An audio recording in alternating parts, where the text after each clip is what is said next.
Bueno, Alejandro, continuamos con el tema que quedó realmente, que la gente quedó enchufada y nosotros también estamos enchufados con este tema.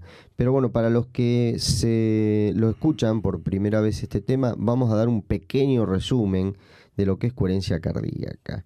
En este caso, recordamos que bueno, se descubrió que el corazón tiene su propio cerebro, el 65% del corazón son neuronas, ¿sí? El cerebro funciona y supervisa y mantiene el control de todos los procesos, la totalidad de la mente-cuerpo, cerebro, así como las conexiones directas entre el corazón y las estructuras de conocimiento y emocionales del cerebro. Fíjense, pero recalcamos que el corazón solo no alcanza, no es que de él depende todo, es una comunión entre los tres cerebros, que se descubrió que hay un tercer cerebro que está en el tubo digestivo, lo que se llama el plexo de Auerbach, que bueno, maneja también, interviene mucho en las emociones.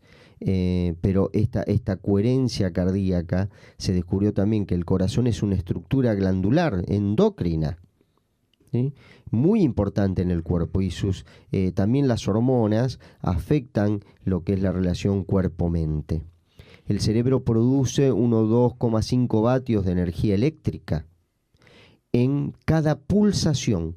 Esto lo que crea es un campo electromagnético alrededor del cuerpo, hasta una distancia puede llegar de 5 metros, generando ondas de radio y de luz, que son la fuente de información sobre la cual el cuerpo y el cerebro construyen nuestra red neuronal y la percepción que tenemos del mundo. ¿Mm? Esto es un resumen tremendamente interesante. ¿Y qué vamos a agregar? Porque nosotros estamos hablando que el corazón tiene este campo electromagnético, que el cual no es que está aislado, sino que justamente cuando uno está con otra persona, incluso que no se conoce, los campos electromagnéticos cardíacos se interconectan, entran en una comunión. Ahí es cuando uno, si tiene desarrollado y practica meditación, va a desarrollar la inteligencia intuitiva. Esos campos, cuando se conectan, uno va a recibir información, porque recuerden que la energía electromagnética, la luz, el sonido, es información. Es información emocional y mental de la otra persona, que yo voy a captar. Si estoy abierto a mí mismo, estoy en eje con mi propia persona, yo voy a captar cantidad de información que esa persona me va a brindar. Oh, está hecho un hijo de... Oh, y no está diciendo que la madre ejerce esa antigua profesión, sino que es picarón, que es vivo, que es despierto. Fíjese cómo se utiliza. Si yo eso lo dejo escrito y lo leo linealmente, dice, ¿cómo está? Es un hijo de... Queda como un insulto, ¿sí? Fíjate cómo una misma palabra, que es un insulto considerable, termina siendo hasta un halago. Todo es la entonación, entonces el subtexto es otra cosa. Yo me acuerdo cuando estudiaba en Casilda, que en muchas ciudades chicas dan como una especie de sarcasmo en la forma de hablar, y terminan con la palabra pero. Por ejemplo, dice, está flaca, pero, y están diciendo que está gorda. ¿Me explico? Está fácil esto, pero, no sé por qué dicen pero bueno, le meten el pero, cada lugar tiene su jerga, ¿no? Dice, está fácil este laburo, o sea que no están diciendo está fácil, está diciendo que el laburo es complicado, ¿me entendés? Entonces, esa comunicación que se establece de corazón a corazón es lo que a nosotros en parte nos mantiene a todos sin excepción unidos. ¿Y qué se descubrió? Bajo otra experiencia, y esta experiencia desde la neurociencia es totalmente objetiva. ¿Qué hicieron? Tomaron dos personas, porque a partir de esto dijeron, ¿cómo entonces estamos comunicados todos? Sí, estamos todos comunicados. Todos los reinos están comunicados, el mineral, el vegetal y el animal, estamos todos comunicados. ¿Y cómo descubrieron por lo menos la comunicación entre nosotros? Después te voy a decir la comunicación con los animales, que hicieron con mascotas. Una experiencia también objetiva. Vamos con entre humanos, interhumanos. Tomaron dos personas, les dieron unos segundos o un minuto para que simplemente, estas personas no se conocían entre sí, tenían que recordar el rostro del otro, sin ninguna expresión, es decir, el rostro simple, relajado de la otra persona. Se miraron hasta que uno incorporó la imagen del rostro de la otra persona. Una vez hecho esto, se tomó a uno de los voluntarios y se lo llevó a otro laboratorio, totalmente independiente. ¿Me seguís, Alejandro? Muy bien. Lo llevaron a otro lado. A cada uno le ponen esos cascos que son como gorros de baño, para nadar, y están llenos de electrodos y demás, con cablecitos, donde ese aparato va registrando todo el mapeo cerebral, es decir, qué áreas del cerebro se van encendiendo.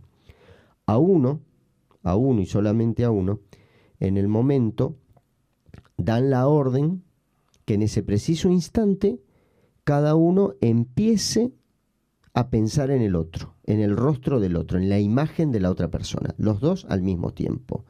Y solamente a uno le dan destellos de luces y las tiene que observar, ¿no es cierto? Esos destellos de luces. ¿Qué pasa? Se descubrió ya hace mucho, ¿no es cierto?, que donde se crean las imágenes en el cerebro, las imágenes visuales, son en la parte occipital, o sea, la parte posterior, arriba de la nuca, en esa zona occipital, la que está inmediatamente por arriba del cuello, ahí, en esa parte del cerebro, se generan las imágenes. Entonces, a nivel de ese escaneo cerebral, de esas neuroimágenes, se observa, por decirlo así, que la región occipital se estimula y se prende porque la persona está recibiendo estímulo visual directo. ¿Sí? Muy bien. La otra persona que está pensando en el otro no recibe, el segundo voluntario no recibe ningún estímulo visual. Y sin embargo, a esta persona que no recibe ningún estímulo visual, al estar pensando en la persona que está recibiendo un estímulo visual, su área occipital también trabaja, no en la misma proporción, porque no está recibiendo la información directa, pero sí se activa. Y la otra persona, el segundo voluntario, que no recibe, tampoco sabe que la otra persona está recibiendo estímulos lumínicos, si no puede ser condicionado también. La otra persona, pasiva por decirlo así, no sabe, ni siquiera el activo sabe qué tipo de estímulo va a recibir, porque ni le dijeron qué estímulo o en qué consistía el experimento, la experiencia. Y eso es totalmente objetivo. Acá no hay metafísica, no hay pensamiento mágico, no hay hadas, no hay duendes, no hay dioses. Es directamente objetivo. Comprobación objetiva directa. Científica directa. En el preciso instante que uno pensaba en el otro, se encendió la misma área cerebral por el estímulo. Entonces, ahí entendieron por qué muchas veces una persona dice: che, ¿qué será de la vida de Alejandro, de María Isabel? Plan, ahí te llaman, de la profesora María Isabel. ¿Qué será de la vida de esta chica? ¡Pam! Y ahí María Isabel te llama, o te toca el timbre. Y dice: vos sabés, la clase, vos sabés que estaba pensando en Pero vos. entonces uno llamó al otro. Exactamente. Se interconectan. Y pasó también otra cosa. Cuando vos estás mal, puede haber mucha gente que está pensando mal de vos. También, por supuesto. Por eso en la inconexión, cuando vos entras a una reunión, entra una persona y decís: ¿qué tal la reunión? Viste que lógicamente la mujer, que nos lleva milenios de intuición, porque si ha sobrevivido fue gracias a su inteligencia emocional, porque si hubiera sido objetiva con todo lo que se le hizo a la mujer y lo que le están haciendo, anda con los musulmanes. Ojo, no hablo de la religión musulmana, por Dios. Hablo de las consecuencias de cómo se toma. Porque una cosa es las religiones como mensaje, otra cosa lo que se hace con las religiones, que son completamente diferentes. Las doctrinas son las doctrinas se pueden discutir más allá, todas apuntan a lo mismo en el sentido de lograr el bienestar humano. Otro es cómo se comercializa y cómo se utiliza como poder. No entro en eso. Simplemente fíjate, la mujer, y si ha sobrevivido la mujer, a mi entender, es la inteligencia emocional. Fíjate que llega la mujer y dice, che, qué bien la reunión, sí, pero vos sabés que el tipo este que decía de esta a mí no me convence, le dice la chica. Y tiene razón, escúchala porque tienen razón. Fíjate qué sucede con los gemelos, que están conectados, no solamente genéticamente, sino emocionalmente. ¿Qué sucede? Que a uno le pasa un accidente y el otro lo siente en el preciso instante. Con las madres, con los hijos, ni hablar cuando son chicos. ¿Qué dice? ¿Y Jorgito? Sí, a este le pasó algo. Yo siento algo, le pasó. Pero Roberto anda, pero no, nena, anda, a este pibe le pasó algo, anda a buscarlo, Bueno, y pero lo va a ojo buscar que, y ahí le pasó algo. ojo que el hombre también sabe que le No, pasa, por pero supuesto. quiere bajar la tensión y dice, no le pasó nada. No, Vos pero estás pensando también, digo, pero la ay, mujer que está, lo mataron. pensemos que también anatómicamente, en la neuroanatomía, los dos hemisferios están comunicados, ¿sí? Por un puente que se llama cuerpo calloso. Sí. Por un puente que se llama cuerpo calloso. Ese puente de neuronas en la mujer es mucho más, tiene mucho más espesor que en el hombre. Los dos hemisferios tienen mucha mayor comunicación.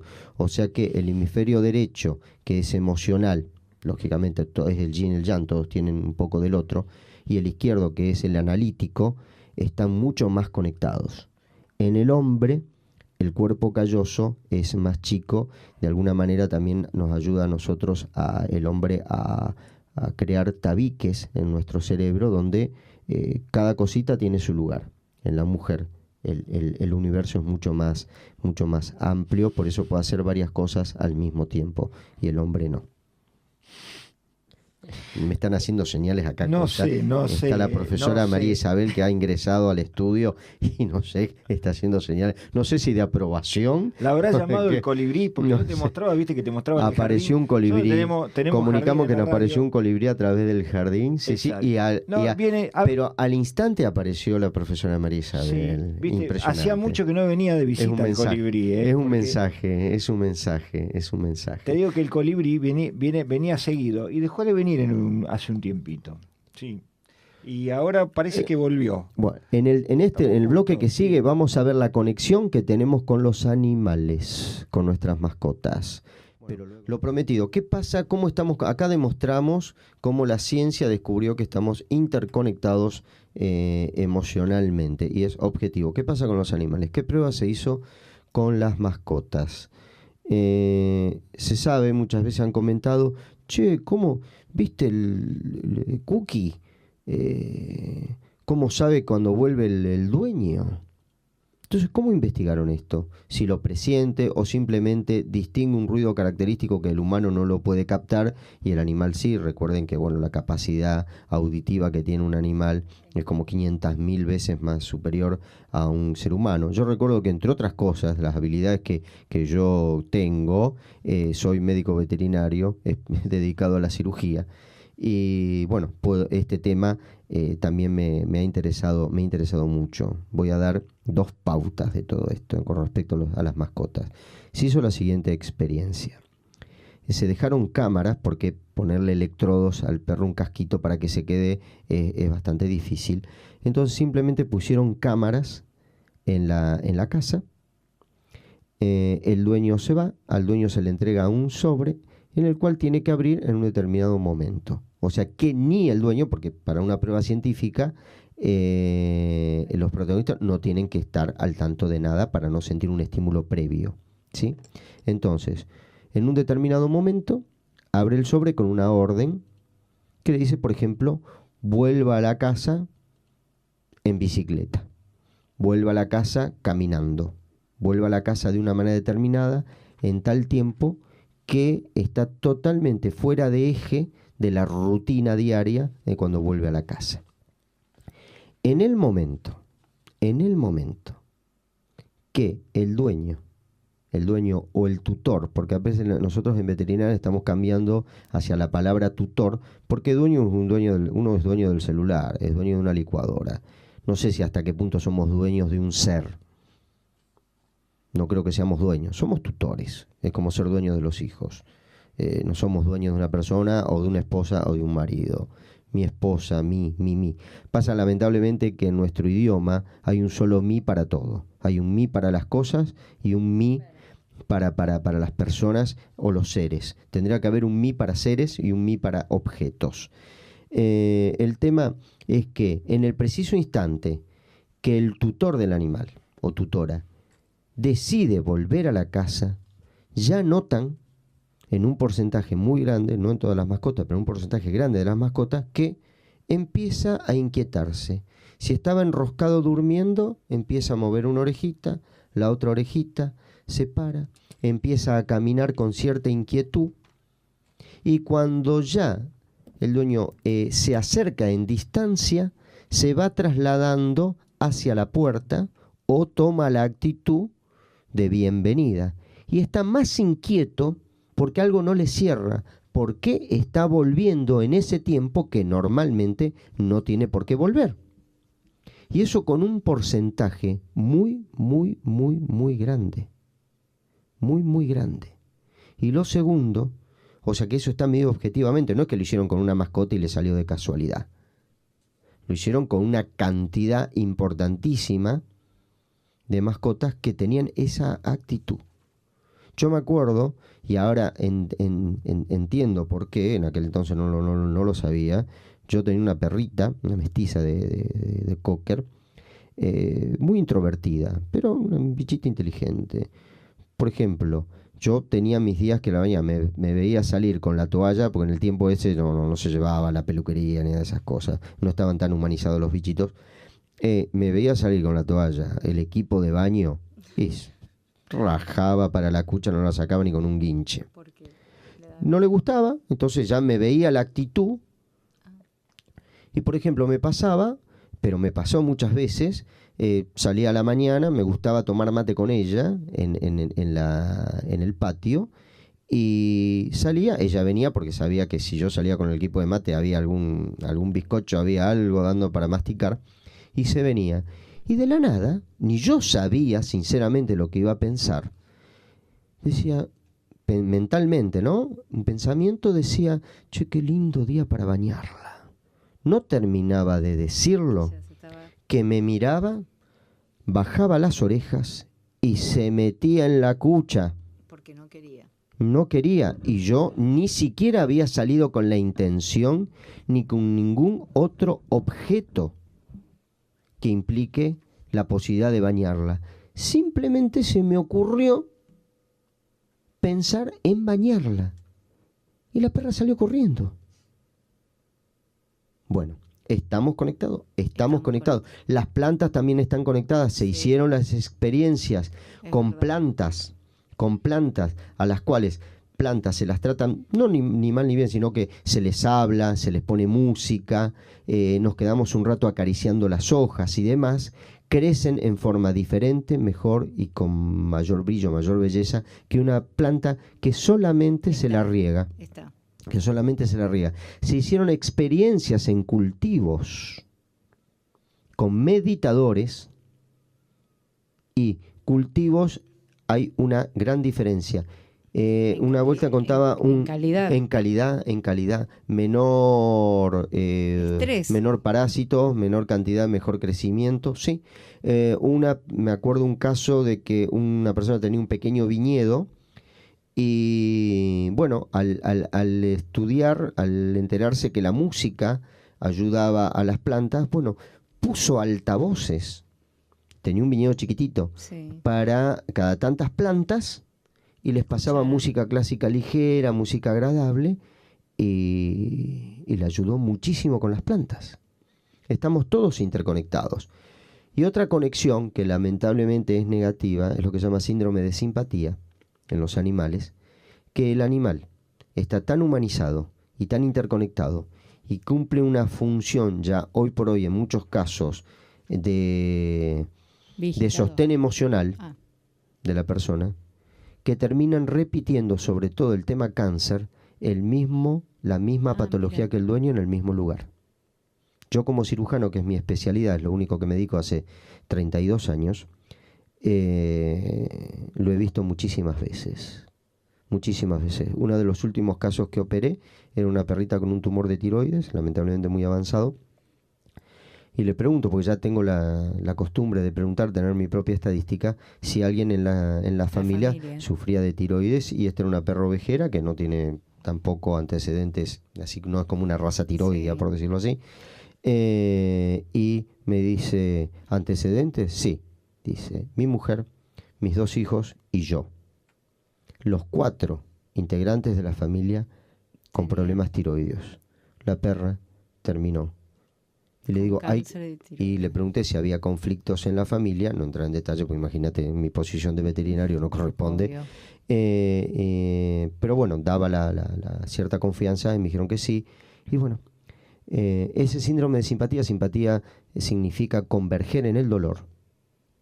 No es simpático de que le caigo bien a la gente, No, le no, caigo, no, le no, caigo no. alegre. Simpatía significa sin converger. Patía, dolor, sufrimiento.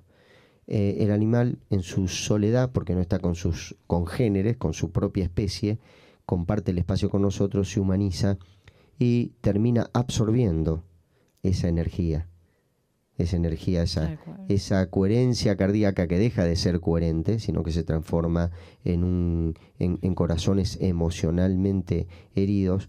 El gato, lo capta y terminan repitiendo la misma patología. Hace foco simpático en el mismo órgano. Y lo he visto muchísimas veces. Dueños que han fallecido y la mascota al tiempo repetir la misma patología y morir por lo mismo. O sea que estamos todos conectados, no jodamos con eso, porque realmente lo que uno hace con uno, hace con los demás. Lo que nos pasa adentro es lo que pasa afuera, y lo que no nos pasa adentro no pasa afuera. Porque realmente no es metafísica, lo repito, no es pensamiento mágico, sino que se da realmente. ¿Sí? Alejandro, teníamos unas preguntas para el próximo bloque. Bueno, tenemos unas preguntas muy interesantes que vamos a debatir acá con Alejandro, con la profesora María Isabel.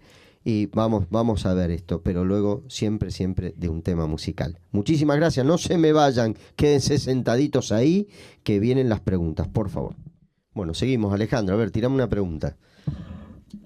Acá de algún oyente. Bueno, la pregunta sería, ¿hay que tener un control absoluto del cuerpo y mente o dejar que funcione libremente? Bueno, para nuestro entender, tener el control da la idea de un esfuerzo continuo, de estar en una tensión, un esfuerzo que a mi entender desgasta. ¿Por qué? Porque ser uno mismo no es un esfuerzo, no tiene que ser un esfuerzo. ¿Cómo voy a hacer fuerza para ser? Para ser uno mismo. Uno es. Lo que pasa es que estamos enterrados por el condicionamiento. Estamos tan tapados de lo que debemos ser, de lo que la gente espera que uno sea, de lo que uno quisiera ser el ganador, de no ser el perdedor, de cantidad de tips, de ser exitoso, del ser alguien, de ser un montón de cosas, de los títulos, de los no títulos, de la riqueza, de la no riqueza, de la belleza, de la no belleza, que realmente queda nuestro ser, que nunca va a desaparecer porque es imposible, porque lo que nos da vitalidad, es lo que da la vida, está esperando. Es como un anillo de oro enterrado que nunca va a dejar de ser oro. El oro puede estar enterrado miles de millones de años que sigue siendo oro, y el barro es barro, pero está tan enterrado que controlar todo eso, a mi entender, no, tiene que aparecer en forma natural, con la atención en que nosotros apostamos al trabajo siguiente. Cada vez que yo me doy cuenta que estoy en estado, como llaman los hindúes, de mente mono, un estado en el cual estoy pensando en el pasado o teniendo miedo del futuro, ese es el principal síntoma.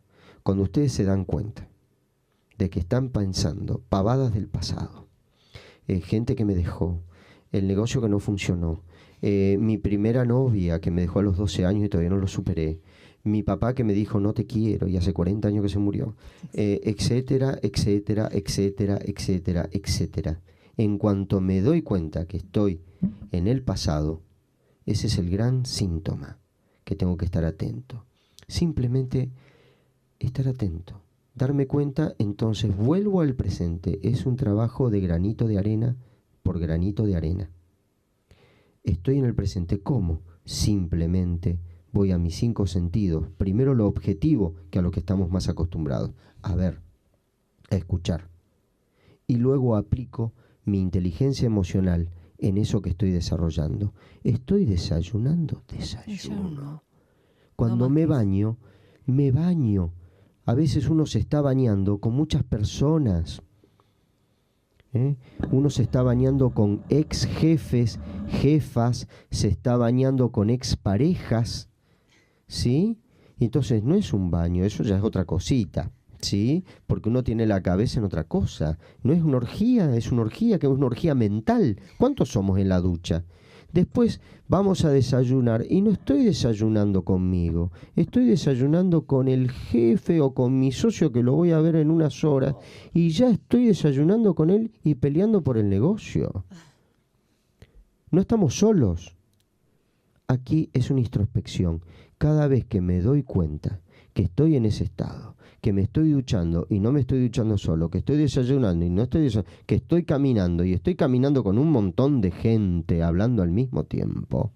¿Qué hacemos? Si uno lo analiza, cuando uno se aleja y lo observa, ¿qué es observarse? Yo contemplo semejante estupidez. Y recuerdo que estupidez viene de estupor, significa estar embotado. No somos idiotas, somos estúpidos. Es un estado de estupidez. Imagínate que yo me estoy bañando y estoy hablando. Si uno lo pudiera traspolar en voz alta, lo que está pensando, uno se vería como un loquito, se vería como un estúpido. Estoy hablando y sí, claro, Gutiérrez, yo cuando ahora vas a ver cuando venga lo que te voy a decir, bla, bla, bla, bla, bla. Ah, y no me tengo que olvidar de llevar la carpeta. Ah, papá, ¿por qué me dijiste que no me querías mientras me estoy duchando? Si uno información. Exacto, negativa. si uno lo pudiera expresar, se escucharía, y si se escucharía, dije, no, ¿qué estoy diciendo? ¿Con quién estoy hablando? Si me estoy duchando. Fíjate que cuando dice, mirá vos, ¿cómo está hablando solo? Todos hablamos solos. Sí. Nada más que no llegamos a expresarlo oralmente, pero externamente, internamente, tenemos ese diálogo. Y eso es una estupidez, porque me pierdo de mí. Yo cada vez que soy consciente de que estoy desayunando conmigo, que me estoy duchando conmigo, que estoy almorzando conmigo, que estoy trabajando conmigo, ahí está el cambio. Ahí empieza el cambio. Muy despacito. Pero tengo que ser consciente. Entonces, no es un esfuerzo, no es un control, porque la que controla es la mente. Y yo no puedo solucionar una mente condicionada con otra mente controladora. No se trata de control, porque el control, a mi entender, no te da paz. No te da paz. ¿Y este si trabajo de eso en hábito, como un hábito, es como que uno trate de eso, de internalizarlo de tal manera es que lo tiene que internalizar. Que no sea ese como un agobio, sino en absoluto un placer. Que tiene que empezar, despejás, lo tenés tan internalizado que ya pasa a ser algo mecánico y más relajado que no. Exacto. Se llega a la integración, pero el camino de la integración inicia el primer paso, que es entender. La tríada es entender, comprender, integrar. Y yo lo voy entendiendo primero de cómo funciona, porque eso tiramos datos fisiológicos, objetivos y científicos. Y el organismo te exactamente. La biunidad te pasa facturamente cuerpo, te pasa la factura. Cuando yo entiendo que realmente funciona así, porque dice, yo entiendo pero no puedo, no importa. De a poco. Yo entiendo. El primer paso. Cuando empiezan los primeros síntomas de resultados, empiezo a comprender. Y te voy a decir el primer síntoma que sucede cuando uno empieza este camino. A ver. El primer síntoma, vas a decir, hoy me acordé que no me acordé de mí. Hoy me di cuenta que estuve pensando, que estuve en estado de estupidez todo el día. El primer síntoma. En agobio. Me acordé. Me acordé que no me acordé de mí. Ese es el primer síntoma. Después de años de no acordarse de uno, hoy me acordé que no me acordé. Y ahí empieza el camino. Hoy me acordé que no me acordé. Es el primer gran paso. Entonces ahí comprendo, me estoy acordando de mí. Porque antes no me acordaba ni siquiera que no me acordaba. Me pongo en una prioridad. Exacto. Y luego, cuando empiezo a comprender cómo funciona Es decir, la comprensión como gente de su idea, necesitamos que se convierta en hechos, que Sí, eso que entiendo realidad. se convierta en realidad objetiva y Sí. palpable, y decir el otro síntoma que va a aparecer, decir, el tiempo que sea, de acuerdo a la práctica que uno haga, porque esto es una práctica, no es una Cada creencia, uno tiene sus tiempos. va a decir, che, hoy no me enojé, pará, Exacto. hoy no me enojé. Desdramatizar la situación. Hoy me corrí de víctima. Hoy fui al cine. ¿Y cómo? Fui a un cine un jueves y yo tenía que ir el domingo. ¿Qué pasó? Sí, me tomé mi día. Sí, empecé a caminar. Sí, hoy no me enojó el mi otro, socio, el porque lo ¿Qué tomo pasó? diferente. Pero el otro sigue diciendo las mismas Pero pavadas no de lo siempre. tomo personal. Exactamente.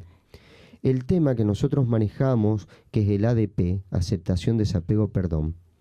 La aceptación como primer eslabón es correrse de víctima. Exacto. En el momento que yo me acepto, me corro de víctima, y cuando me corrí de víctima, se abre un panorama completamente diferente. Es como salir de la cueva, de la alegoría de la caverna. Yo, Salgo a la luz. Lógicamente voy a pisar el pasto por primera vez, me voy a pinchar, el sol me va a enceguecer, pero tengo vida nueva. yo aplico ahí como si fuera, utilizo mucho la figura de la arquitectura. Ujú.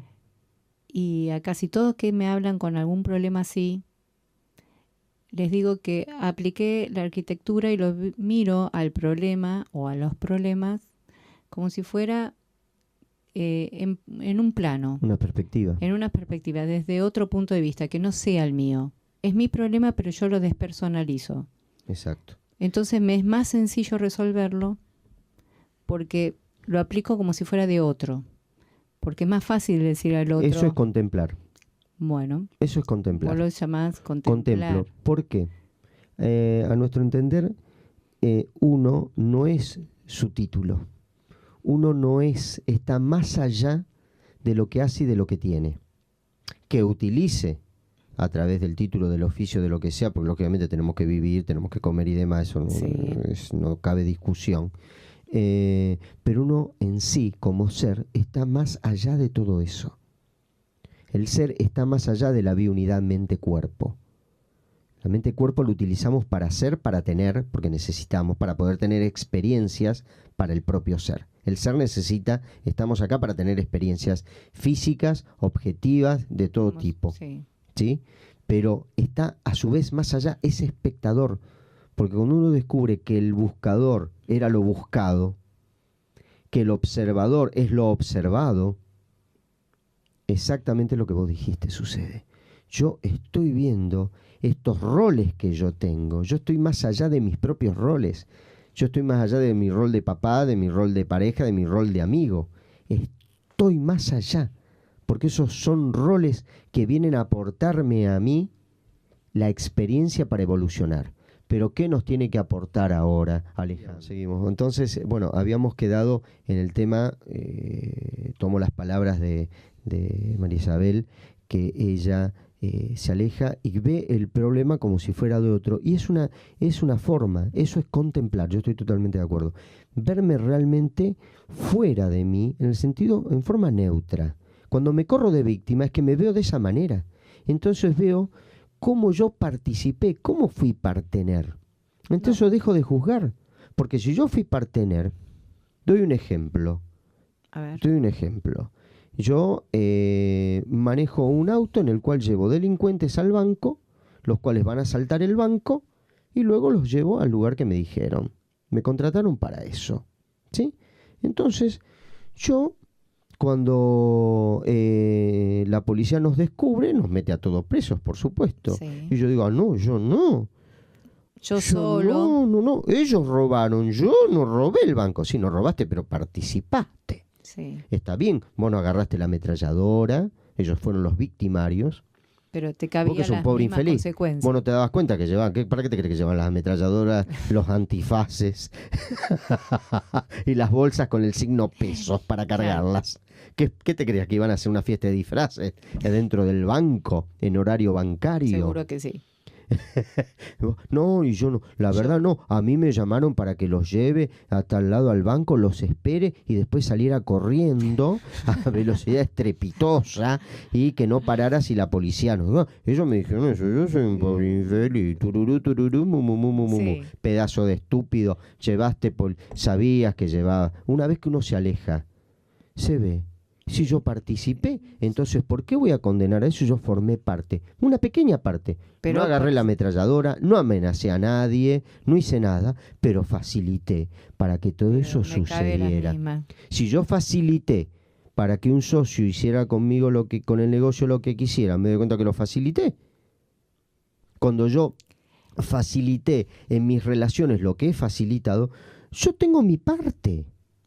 A veces uno naturaliza ciertas situaciones y no se quiere hacer cargo y cuando las mirás decís, Exacto. yo Entonces, esta situación que no la quería, la fui naturalizando y me tengo que hacer cargo. por víctima, y me quedé en ese estado de confort. La víctima vive en un sillón de confort, en un sillón patológico, incluso llega a una patología que queda ciega emocionalmente. No hay peor ciego que un ciego emocional, que son los que Tal más cual. abundan, Sí. son los que más abundan. Los ciegos emocionales. Yo los llamo también maricones emocionales. Voy más directo.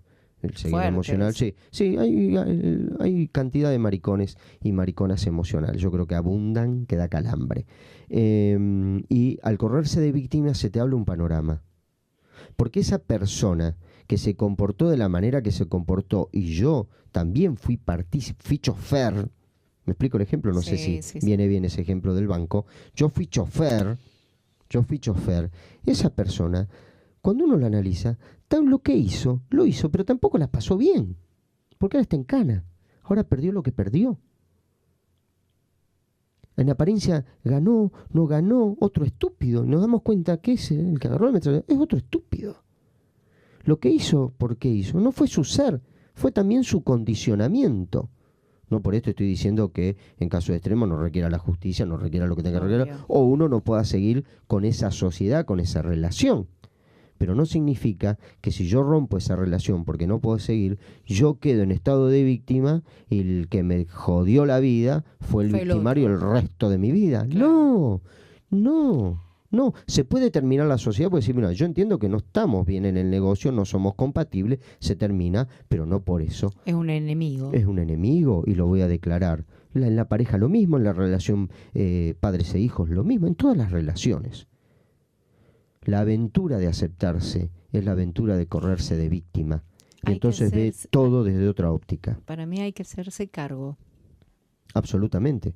Es que es el paso. Cuando me acepto, me corro de víctima y me hago cargo. Ya el observador se da cuenta que es lo observado y se une.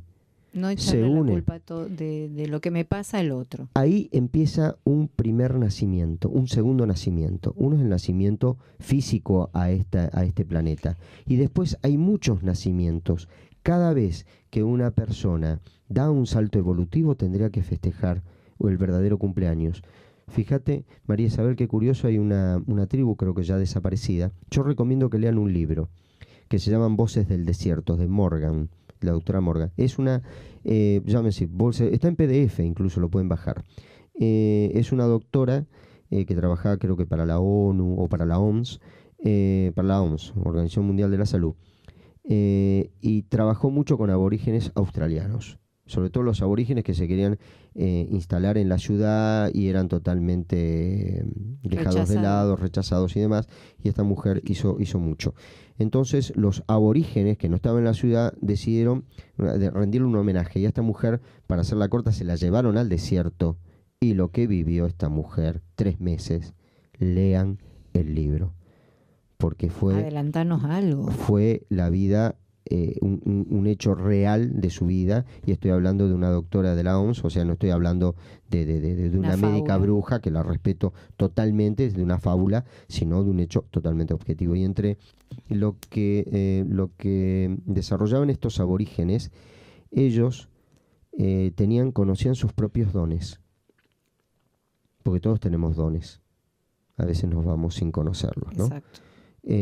Conocían perfectamente sus dones.